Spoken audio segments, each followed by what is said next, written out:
In 1939, a great sage was born in America. Even during his infancy, Adida was perfectly aware of everything around him. Through to his passing in 2008, his relationship with all of life was always both completely ordinary and extraordinary. Among the many gifts of instruction and blessing given by Adida are his unique teachings about the natural world, the animals and insects, the fish and birds, the weather, the trees, the earth itself.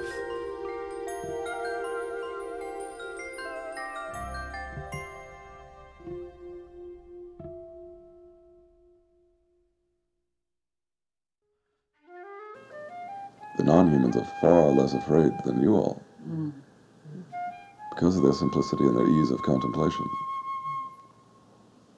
This is why in traditional circumstances they've felt that the animals were the direct representatives of the spirit world.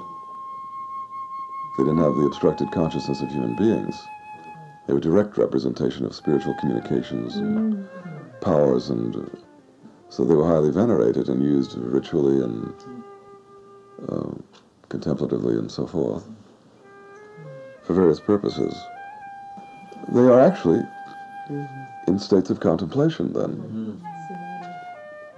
Feeling beyond body consciousness, going beyond the afraid to lose the body disposition, forgetting it entirely, entering into a zone beyond body consciousness, beyond contracting on the separate body.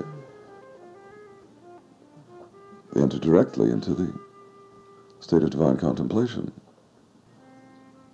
Essentially, it's not a fear world. The human world is the fear world. All of nature, so to speak, is contemplating constantly.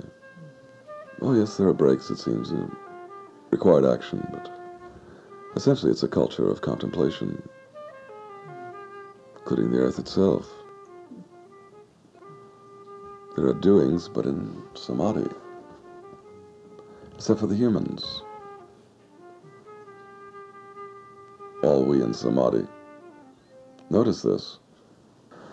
Well, right now in the outback in Australia, Aborigines, so-called Aborigines, are sitting around fires or just sitting out on the ground somewhere. And among things they look to observe are the non-humans and their movements about. But the whole non-human process, the weather, the sky, the stars, everything,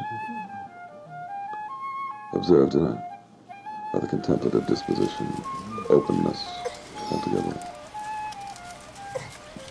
Among those people, the animals, like among the Native American Indians, it is not merely believed in some heady sense, but presumed that the non-humans are a unique display of what is beyond the human,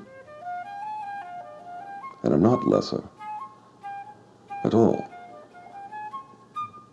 They are a unique sign, something to notice very profoundly, and to learn from, and so on. There's also the presumption that for the humans to survive, they have to sometimes kill animals or whatever for food. But even that is done in a sacred disposition. Not maliciously, but with respect. Acknowledgement of necessity with regret and asking for apology. Expressing goodwill. And blessing, you see. Something of that is in it all. You have to allow yourself to become sensitive to everything. And realize that everyone is a one, not just the humans. In their presumption, they are, certainly, as alive and conscious as you. Just as self-aware in every fundamental sense.